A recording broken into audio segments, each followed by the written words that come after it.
तो एक दिन हुआ क्या कि उस गांव में एक गधा आ गया कहीं से, और गधा आकर के विचरण करने लगा। और उन अहीरों के बच्चों ने क्या किया, उस गधे को पकड़ करके ले आए, और पकड़ करके लाए और क्रम से उस पर बैठते रहे। गधा तो बढ़िया हष्ट पुष्ट बलिष्ठ था, मगर यह चारों पांचों अहीरों के लड़कों ने उसको पकड़ लिया, जकड़ लिया, और जकड़ करके उसकी बढ़िया सवारी करने लगे। क्रम से एक एक सवारी करते हैं और बड़ा उसका आनंद लेने लगे। प्रातः से दोपहर तक का समय हो गया और यह दिव्य तरीके से उस गधे पर सवारी करते। इतने में एक पंडित जी के भी लड़के आ गए। भाई भी कहने लगे कि हम भी बैठेंगे, हम भी बैठेंगे। तो पंडित जी के लड़के का उन अहीर बालकों ने सम्मान किया और 4-5 वो अहीर बैठ गए और उसकी घींच पर पंडित जी के भी लड़के बैठ गए।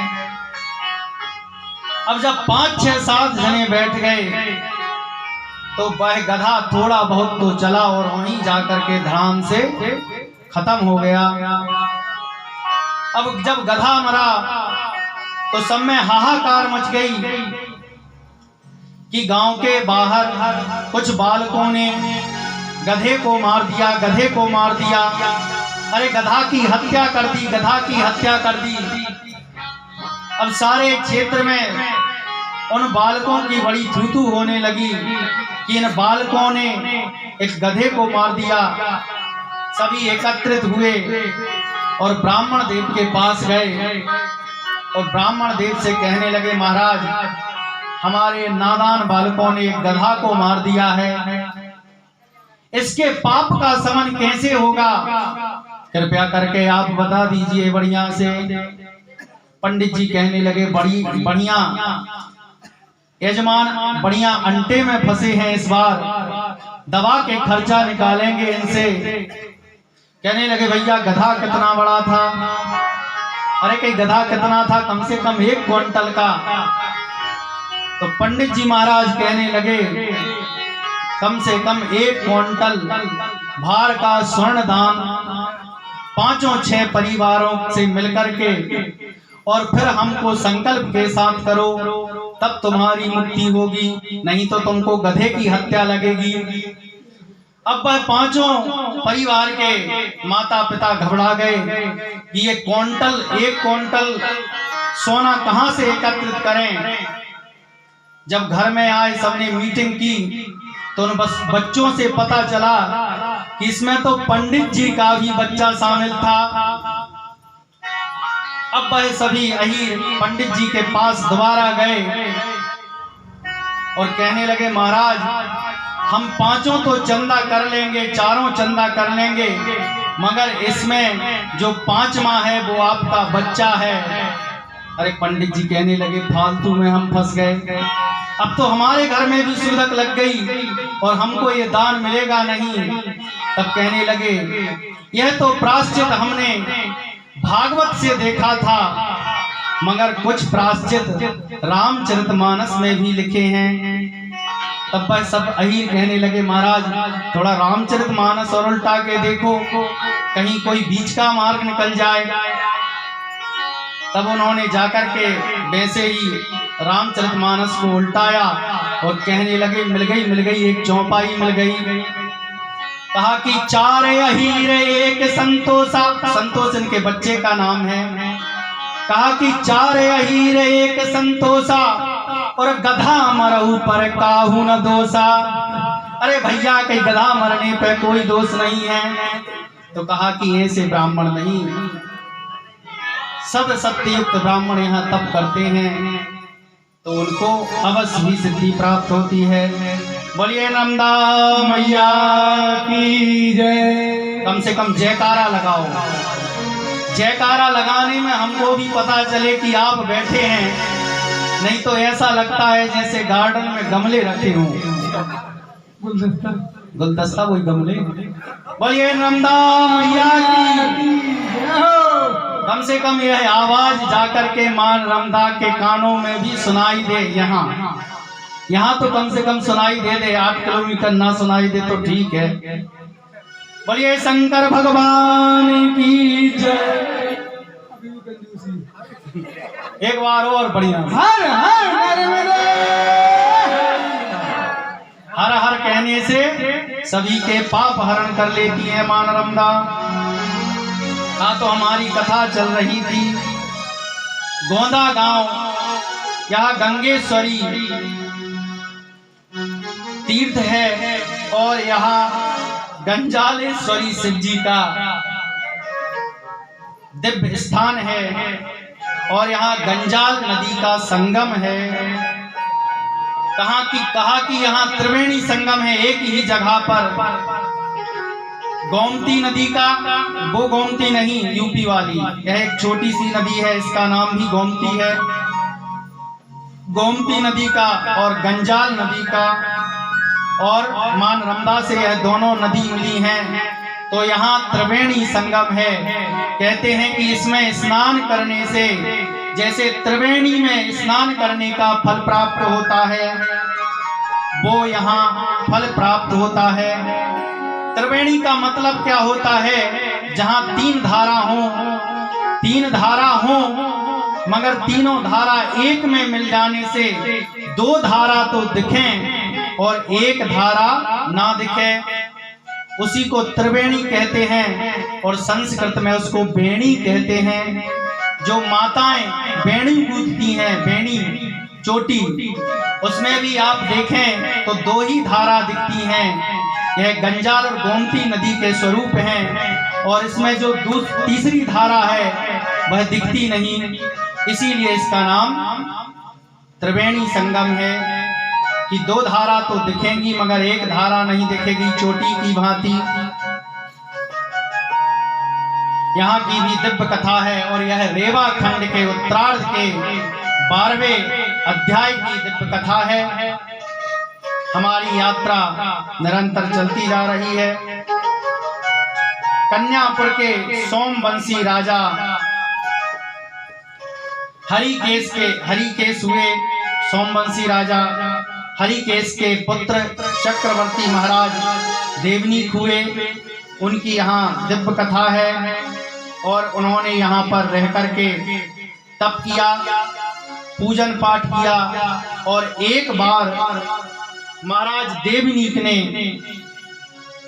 किसी क्षेत्र में यज्ञ किया और उस यज्ञ में 1000 यानी 1100 तो ब्राह्मणों को नियुक्त किया, 1100 गायों को नियुक्त किया और अनंत संत महंतों को भी नियुक्त किया। और देवनीक जी महाराज ने बहुत बड़ा एक यज्ञ किया और उस यज्ञ में कहते हैं जैसे हाथी की सूंड रहती है उस प्रकार से घी की धारा निरंतर उस यज्ञशाला में हवन में बह रही है। और उसी यज्ञ में क्या हुआ कि वह घी की मात्रा ज्यादा होने से उस यज्ञशाला में ही आग लग गई और उसमें 10,000 ब्राह्मण और 10,000 गौ जल करके भस्म हो गई। देवनीक जी महाराज को बड़ा चिंतन हुआ कि मेरे द्वारा आज ब्राह्मण हत्या और गौ हत्या हो गई है, अब मैं भी इस देह को नहीं रखना चाहता। और देवनीक जी महाराज बड़े विस्मय में और चिंतन में हुए और कहने लगे आज मैं इस देह को ही त्याग देता हूँ। जब वह मरने के लिए उद्यत हुए तो उसी समय उनकी प्रजा आ गई और प्रजा कहने लगी महाराज आप ऐसा ना करें, आपके ही सहारे हमारा पालन पोषण हो रहा है, आप महाराज इसका कोई उपाय पूछे। साधु संतों से, संत महात्माओं से पूछा तो संत महात्माओं ने कहा काशी गोदावरी गच्छेत, आप काशी गोदावरी यमुना तीर्थ सब तीर्थों में जाकर के स्नान करो, जब आपकी है हत्या दूर होगी। वह अनंत तीर्थों में गए और वहां जाकर के उन्होंने दिव्य स्नान किया तीर्थों का सेवन किया, मगर वह हत्या के पाप से मुक्त नहीं हो पाए। तब उन्होंने यहाँ आकर के गंजाल नदी के तट पर स्नान किए और वह ब्राह्मण हत्या और गौ हत्या से मुक्त हो गए। बोलिए गंजलासेश्वर भगवान की जय। सेवं गंगांजल भेदाभ्यो संगमं सुरपूजितं तत्र स्नात्वा दिवं यान्ति ये मातृना पुनर्भवः। कहा कि महाराज इस तीर्थ की महिमा अनंत है। यहाँ जैसे गया में जाकर के पितृ श्राद्ध करके पितरों को मोक्ष मिलता है, वैसे ही कहते हैं यान्ति ये मातृ ना पुनर्भवा। लेकिन यह दिव्य ऐसा तीर्थ है कि यह मातृ गया के सदृश यहाँ पिंडदान करने से माता की आत्मा को शांति प्राप्त होती है। तत्र स्नात्वा दिवं यान्ति, और यहाँ दिन में या रात में किसी भी समय स्नान करो, भक्ति करो, पूजन करो, अक्षय तृतीया के समान फल की प्राप्ति होती है। बोलिए नर्मदा मैया की। सा गांजालेति विख्याता नर्मदा संगमो नृपः गांजल सिद्धलिंगाभ्याम सूर्य कोटि समप्रभा। अरे राजन, यहाँ पर जो बालू का शिवलिंग बना करके गांजाल्य सिद्धलिंगेभ्या, गांजाल नदी की जो बालू है उसको एकत्रित करके शिवलिंग बनाता है और पंचोपचार पूजन करता है। लिंगेभ्या सूर्य कोटि समप्रभा, करोड़ों सूर्य के पूजन करने का जो फल है वो उस व्यक्ति को अनायास ही मिल जाता है। आज तो पांचों पांडव बड़े हर्षित हुए कि मां नर्मदा का यह दिव्य तीर्थ जो कि गंगा, यमुना, सरस्वती, अलकनंदा, कावेरी, चेलम, चिनार आदि सभी नदियां इसमें आकर के मिली और अंश रूप में मां नर्मदा की पूजन अर्चन की। मां नर्मदा बहुत दिव्य हैं, ऐसा वह सब कहने लगे।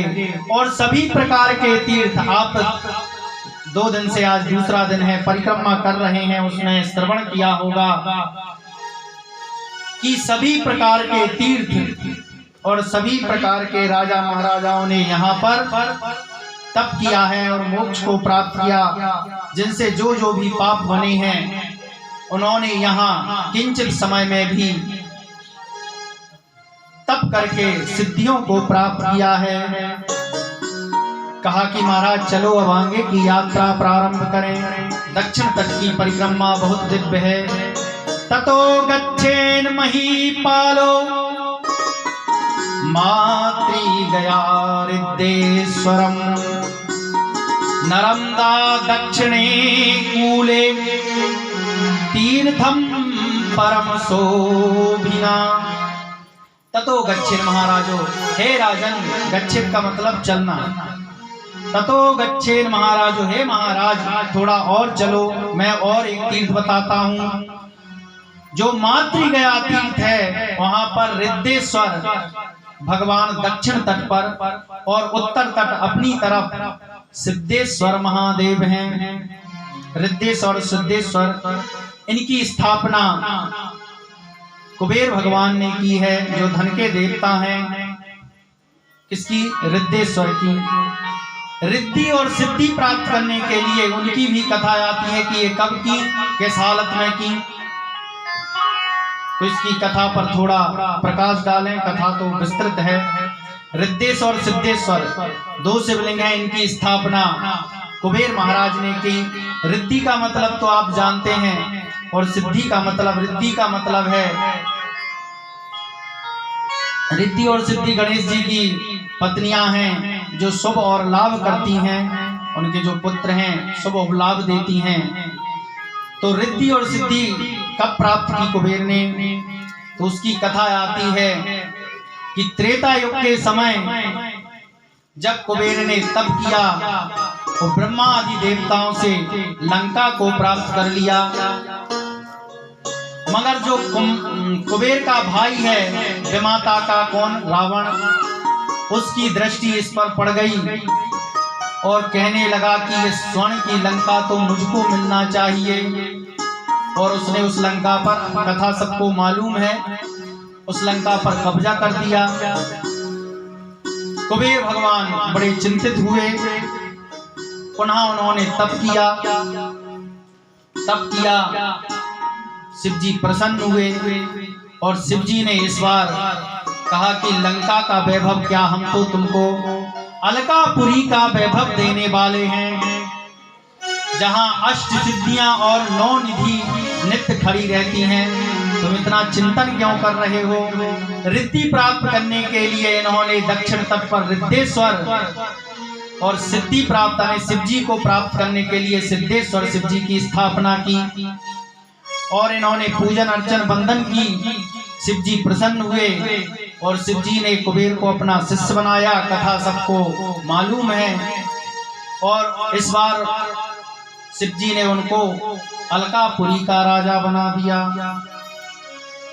अलकापुरी में 9 प्रकार की जो अष्ट सिद्धि और नवनिधि के दाता हनुमान जी हैं, वह अष्ट सिद्धि इनके पास और 9 निधि भी इनके पास। अष्ट सिद्धि क्या होती हैं? अरिमा, गरिमा, प्राप्ति, प्रकामा, ईसत, वसत।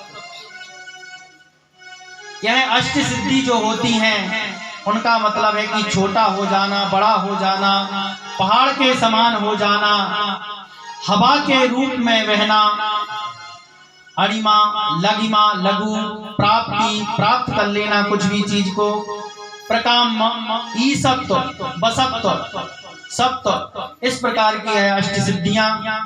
ये भी कुबेर को प्राप्त हो गई शिव जी की कृपा से।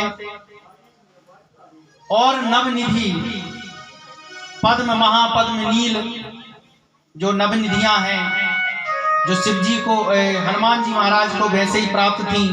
हनुमान चालीसा में पढ़ते हैं, अष्ट सिद्धि नवनीत के दाता अस्वर्दीन जानकी माता।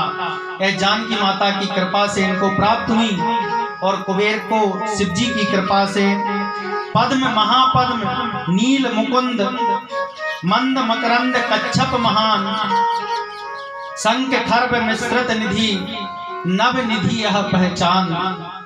कहते हैं यह नव निधियां कुबेर को प्राप्त हुई। कुबेर को यह प्राप्त कब हुई? जब वह इस तीर्थ में आकर के तप किया और इसी तीर्थ के थोड़े नीचे उसने जो तप किया है, रिद्धेश्वर सिद्धेश्वर से थोड़े नीचे, तो वहां पर हंडिया घाट, जिसको नाभि पट्टन बोलते हैं, और इसी को कहते हैं मां नर्मदा की यह नाभि है। मां नर्मदा के तट पर यह बीच में एक कुंड है, उसमें जल रहता है और आजकल वहाँ चबूतरा भी बन गया है और इसी को मां नर्मदा की नाभि कहा जाता है और इसी को नेमावर क्षेत्र भी कहते हैं। यह जो कथा है वह वशिष्ठ संहिता से प्राप्त हुई और यह वशिष्ठ संहिता के 53वें अध्याय से यह कथा प्राप्त हुई। अच्छा, इस पर भी रावण की नजर हुई और उसने अलकापुरी पर चढ़ाई कर दी और जो कुबेर का पुष्पक विमान था वह और अलकापुरी को उसने पुनः भी प्राप्त किया। कथा विस्तृत है, इसको यही प्रणाम। ऐसा कि कहने का भाव यह है कि शिवजी की भक्ति करने से किम किम न साध्यति, शिवजी की भक्ति करने से क्या क्या प्राप्त नहीं होता, यानी कि सब कुछ प्राप्त होता है। शिवजी बहुत जल्दी प्रसन्न होते हैं। एक सेठ जी थे, वह शिवजी की भक्ति करते और भक्ति करते और वह यही सोचते कि भक्ति करने से शिव जी एक बार दर्शन दे दें। तब उन्होंने सोचा कि मुझे इतने दिन हो गए, आज तक भगवान ने दर्शन ना दिए। तब तो एक दिन शंकर जी ने भी मूड बना लो कि भैया आज तो मैं तेरी भक्ति से प्रसन्न, मैं तो ये अवश्य दर्शन दूं। और यह जो सेठ थे वो बनिया थे। बनिया बुद्धि बड़ी कुशल होती है, ब्राह्मण बुद्धि भी कुशल होती है, सबकी बुद्धि कुशल होती है अपने अपने क्षेत्र में। तो इन्होंने शिव जी की पूजन अर्चन बंदन की, और शिव जी तो क्या क्या नहीं दे सकते। एक दिन भाग्य से शिव जी प्रकट भी हो गए और शिव जी कहने लगे, भैया हम तुम्हारी भक्ति से बड़े प्रसन्न हैं, तुम एक वरदान मांग लो, बस एक ही वरदान मांग सकते हो, एक वरदान के अलावा दूसरा वरदान मैं तुमको दूंगा नहीं। अब वह बनिया फिर अपने विचार से ना मांगे, ऐसा हो नहीं सकता। क्या लगा, महाराज आप मुझे घर जाने दें, मैं थोड़ा अपनी माता जी से पूछ के आऊं। अच्छा, ये समाज बड़ा विचार मंथन करके कोई कार्य करती है, तो यह भी दौड़ते हुए माता जी के पास आया और कहने लगा, माता जी आज शिव जी शिव मंदिर में प्रकट हुए हैं, बताओ मैं उनसे क्या मांगूं, मांगना एक वरदान है। माता ने कहा, बेटा थोड़ा सोचने को टाइम दे, मैं सोच के बताऊंगी, तू ये बता उनसे कहकर तो आया है कि वो भागेंगे नहीं? कहीं नहीं, शंकर जी हैं, यदि वो भाग गए तो झूठे पाएंगे, इसलिए वो भागेंगे तो नहीं। अब उसकी बूढ़ी माता ने जोर लगाया। बूढ़ी माता कहने लगी, बेटा तू मुझको आंख मांग ले, क्योंकि बूढ़ी माता पहले से ही अंधी थी। फिर कहती, बेटा आंख मत मांग, अब मेरी उम्र कितने दिन की रह गई है, तू तो एक काम कर बेटा, पत्नी मांग ले, फिर तुम दोनों रहना, क्योंकि उसकी शादी भी नहीं हुई थी, भक्ति तो शादी के पहले ही होती है।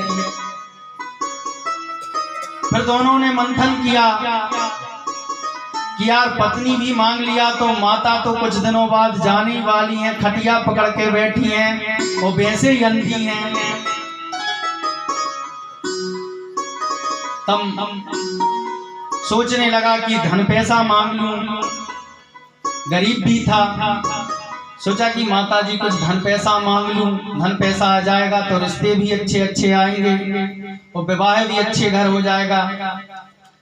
फिर तो वो डोकरी सोचते सोचते खकारते हुए बोली, अरे बेटा तुम मेरी बात मान, मैं जैसो जैसो कह रही हूँ वैसो ही वैसो कहिए। कहीं शंकर जी से एक ही वरदान मांगने हैं, शंकर जी ने पहले ही कह दी, कहीं तू जाके कहिए महाराज, कहीं आप, मैं यही वरदान मांग रहा हूं कि मेरी माता जी अपने दिव्य घर में, घर भी नहीं था, दिव्य घर में अपने नाती को सोने के कटोरा में नित्य खीर खिलाएं, मैं महाराज यही वरदान मांग रहा हूं। अब शिव जी ने तो लगा और तथास्तु कह दी। तो जब बाद में दिव्य दृष्टि से देखा और एक कई भैया एक वरदान के चक्कर में हम तो जा 5-5 वरदान दे चुके। अपनी माता है, माता अंधी थी, अपनी माता अपने पोता है, तो पोता होगा जब विवाह होगा तभी पोता होगा, विवाह भी हो गया।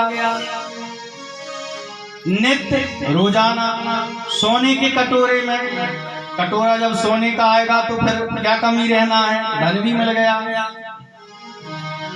अपनी नेत्रों से माता जी अपने, कहीं महाराज मुझे तो कोई वरदान चाहिए नहीं, मगर मेरी माता के लिए मांग रहा हूं। तो कई वे अपने हाथों से अपने पोता के लिए सुंदर सोने के कटोरे में खीर खिलाएं, ऐसा प्रभु आप वरदान दें। शंकर जी और पार्वती जी समझ गए कि ये बनी बनाई बुद्धि है, ये बुद्धि बड़ी तेज है। बोली नंदा मैया की जय। ऐसे शिव जी सभी के कार्य पूर्ण करते हैं। बीच बीच में हास परिहास जरूरी है, नहीं तो ऐसे ही लगता है कि ये गमला ही रखे हुए हैं। बोलिए नर्मदा मैया की जय हो। अच्छा, बैठे बैठे थोड़ा थोड़ा तम्बाकू का भी रसपान हो जाता है। इसके भी एजेंट बड़े कर रहे रहते हैं। हम तो मल रहे हैं, खा ही रहे हैं, पीछे वाले पर भी कृपा कर रहे हैं। ऐसा लगता है जैसे चारों तीर्थों का भ्रमण का जो प्रसाद है उसको दे रहे हों। अच्छा, तम्बाकू खाने वाले या मदरा पीने वाले, मांस पीने वाले, उनके अनंत गुण भी गिनाते हैं। एक महाशय थे, वह तो कहते थे, पंडित जी आपको पता नहीं तम्बाकू कितनी चैतन्य वर्धक चूर्ण है, जिसके खाने मात्र से सभी प्रकार की जो टेंशन होती हैं, कमियां होती हैं, उससे निवृत्ति मिल जाती है। वो मन काम करने में बड़ा सुंदर मन लगता है। कहते हैं महाराज, इसका दान करने में भी नर्मदा क्षेत्र में जैसे दान करने में अनंत गुण की प्राप्ति होती है, वैसे ही उन्होंने एक श्लोक भी बना लिया संस्कृत में। अच्छा, जो पीते हैं जैसे वो चिलम पीते, बम बम महादेव आगे धुआं, ऐसे कुछ करके बोलते हैं, तो ये अपने मन से भी बैठे बैठे बना लेते, तो उन्होंने भी बना लिया। अरे कि पंडित जी इसके बहुत ज्यादा गुण हैं, इसीलिए तो कथा सुनते सुनते पीछे वाले को बढ़िया से सरवाई भी की जाती है, आराम से दान भी किया जाता है। एक तो कथा सुन रहे हैं, तो दूसरा तम्बाकू का और पान का दान।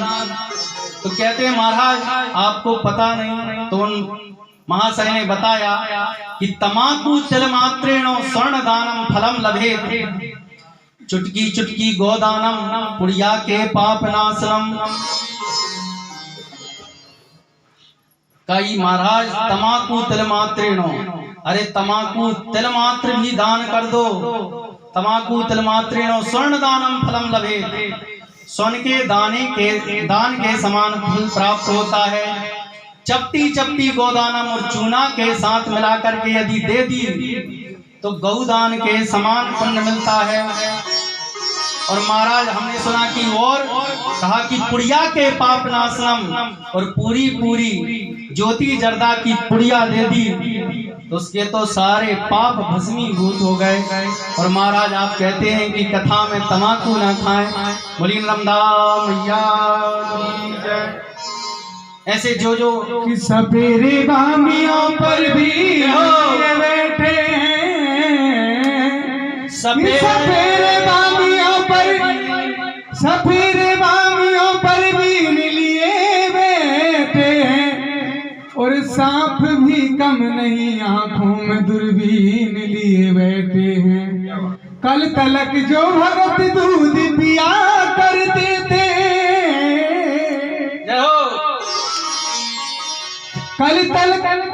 कल तलक जो भगत दूध पिया करते थे, आज वो हाथ में नमकीन और जाम लिए बैठे।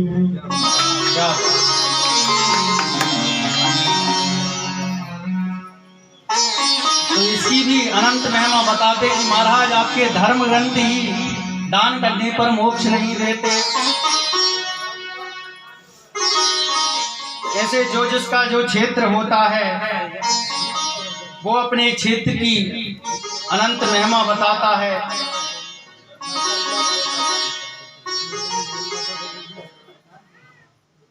इस प्रकार से जब कहा तो अपन कथा पे चलें, क्योंकि यहाँ कथा सुनने आए हैं। ऐसी बीच बीच में कथा और व्यथा तम्बाकू के माध्यम से आती जाती रहती हैं। हम अगर सोच लेंगे कि महाराज देख लेते, कम से कम उठ के जाओ और तला के पार पे ही खा के आओ, मगर तला के पार पे दूसरी भी पार्टी होती है, वो मत करना। बोली वृंदावन बिहारी लाल की जय। क्योंकि यह 5 प्रकार के पाप होते हैं। भागवत में एक कथा आती है, दूतम पानम स्त्रिया सूना यत्र धर्मस चतुर्विधा। जब परीक्षित जी महाराज को, थोड़ी विषयांतर कथा है मगर सुन ली जाए, कि जब परीक्षित जी महाराज ने कहा कि कलयुग तुझे मैं 5 स्थान दे रहा हूं, इन 5 स्थानों पर रहना। तो वो 5 स्थान कौन कौन से दिए? सबसे पहले कहा दूतम। दूतम माने जहां जुआ खेला जाता हो वहां कलयुग तुम रहो। पानम, जहां सुरापान की जाती हो, बोतल पे बोतल चढ़ाई जाती हो, कलयुग तुम्हारा वहां नित्यवास है। स्त्रिया सूना, जहां लंपट पुरुष स्त्रियों के यहाँ आते जाते हो, वैश्यागमन क्रिया करते हो, वहां पर कलयुग तुम्हारा वास है। और चौथा कहा कि सूना, जहां पर लड़ाई झगड़ा हो रहा हो वहां पर भी कलयुग महाराज तुम्हारा वास है। तो नशाओं में समझ जाओ किसका वास होता है। और जो इन विभक्तियों को धारण करता है उसको अवश्य ही ऐसा लगता है धर्म ग्रंथों के माध्यम से कि वो कलयुग के ही पक्के भतीजे हैं। बोली वृंदावन बिहारी लाल की है।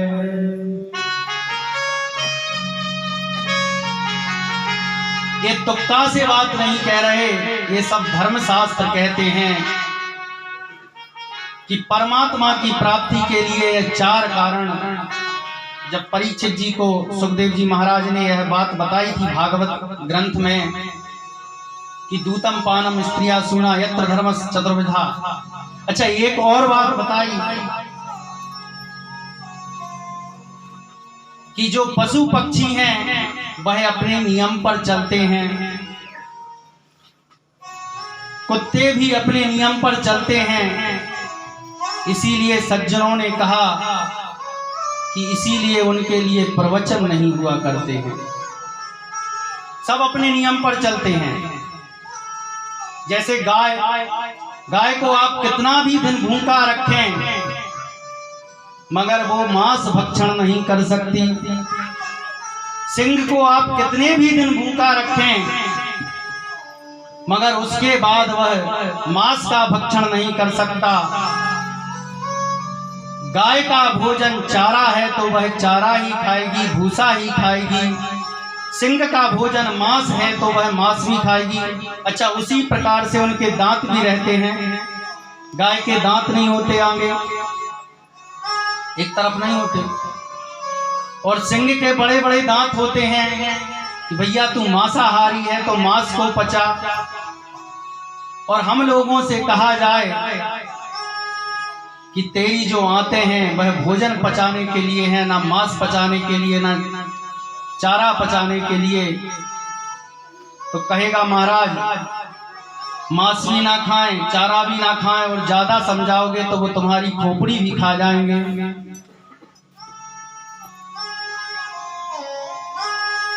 तो जानवरों के लिए जो नियम हैं और जो धर्म है वह आज भी मान्य होते हैं। बंदरों की प्रजाति में कहा जाता है कि डार का चूका बंदरा तो समय का चूका व्यक्ति, ऐसा कुछ कहावत है।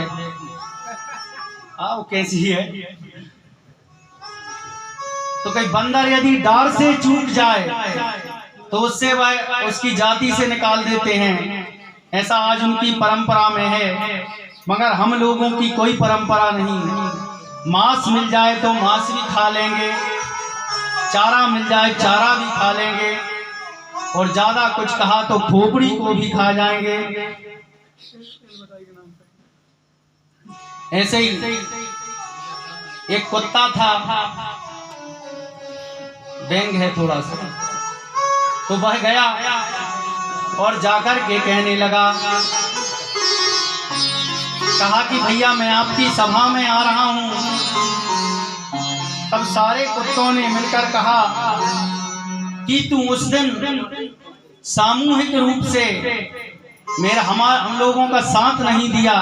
कुत्तों की भी एक आदत होती है कि जो पड़ोस के कुत्ते हैं वह तो नहीं लड़ते, मगर दूसरे पड़ोस का कुत्ता आ जाए तो वो उसको चीत करके उसको भगा देते हैं।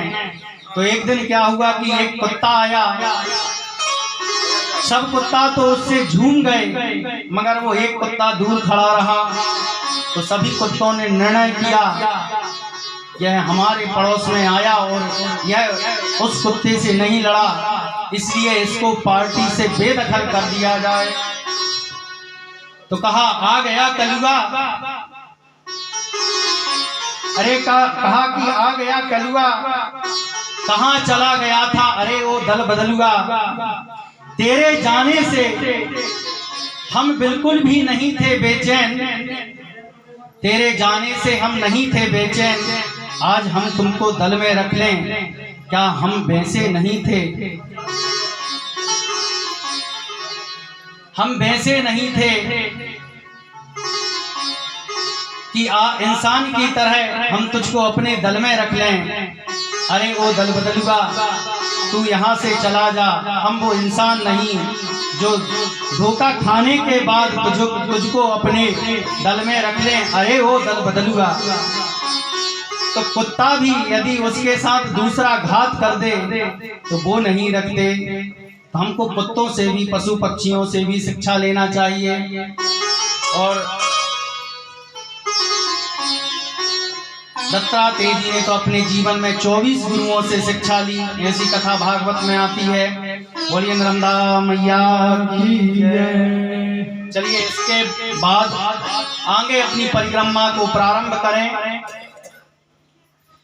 तत्र तीर्थम तुया स्नात्वा दीक्षे मधुसूदनम मुच्यते सर्व पापेभ्यो दशनामतु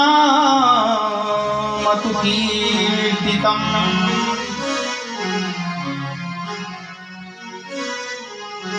अरे राजन, चलो हम अब आगे की परिक्रमा प्रारंभ करते हैं। पुण्य एक तीर्थ है जहां गौतम ऋषि ने तपस्या की है। गौतम ऋषि की कथा सबको पता है कि गौतम ऋषि की जो पत्नी थी अहिल्या, और चंद्रमा ने और इंद्र ने मिलकर उनका पतिव्रत भंग किया। गौतम को पता चला तो उन्होंने चंद्रमा पर अपनी लंगोट मार दी, तो उससे वह काले धब्बे में बन गया और इंद्र को भी श्राप दी और अपनी पत्नी को पत्थर का कर दिया। तो वही गौतम जी अपनी अहिल्या को पत्थर का बना करके इस तीर्थ में आकर के तप किया, क्योंकि जब हमसे भी क्रोधवशात कोई गलती हो जाती है तो उसका समन भी मां नर्मदा पूर्ण करती हैं। आज इन्होंने अपनी पत्नी को पत्थर का बनाया और चंद्रमा इंद्र आदि को श्राप दी, इससे इनका तेज नष्ट हुआ। किसका? गौतम ऋषि का। तो तेज को पुनः प्राप्त करने के लिए, सिद्धियों को प्राप्त करने के लिए या पुण्य घाट तीर्थ पर आए और इन्होंने यहाँ पर गौतमेश्वर तीर्थ की स्थापना की। बोलिए गौतमेश्वर भगवान की जय। और उसके बाद नासिक गए, वहाँ की भी कथा आती है नर्मदा पुराण में, मगर सबको प्रणाम। इसके बाद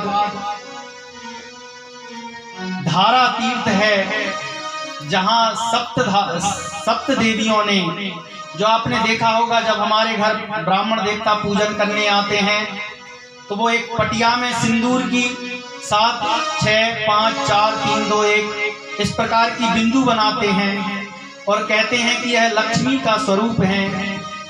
वही 7 देवियों ने आकर के यहाँ पर मां नर्मदा के तट पर व्रत और उपासना और तप किया।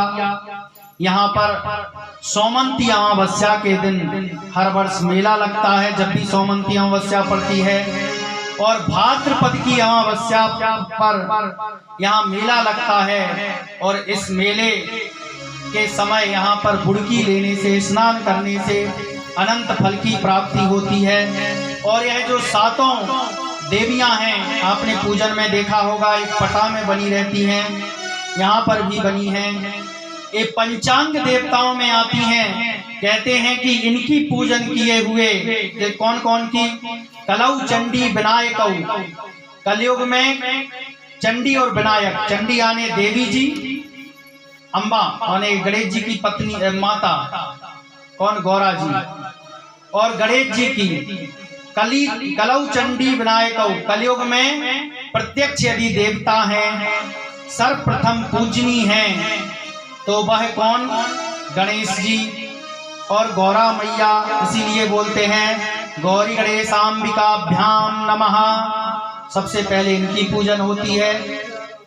सप्तग्रत मातृकाओं की पूजन होती है, षोडश मातृकाओं की पूजन होती है, 64 योगिनी की पूजन होती है। 64 योगिनी की कथा आप कल श्रवण कर चुके हैं। आज षोडश मातृका की कथा, यह लक्ष्मी जी के ही सप्तग्रत मातृका में 7 बिंदुओं के रूप है। इनकी पूजन करने से धन धान्य की कमी नहीं रहती। या श्री स्वयं सुकृति नाम भवने लक्ष्मी, श्रद्धा सताम कुलजना प्रभास लज्जाम ताम तानतासु परिपालय देवी विश्वं। देवी दुर्गे उमा, देवी दुर्गे उमा, देवी दुर्गे उमा,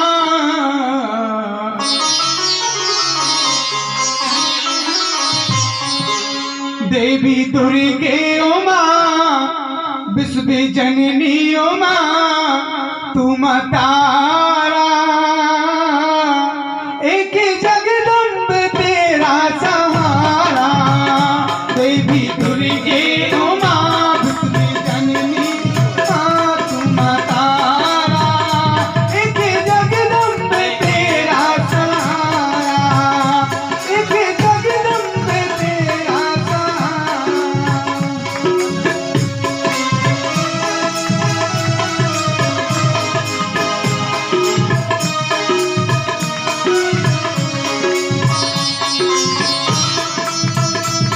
बड़े भाव के साथ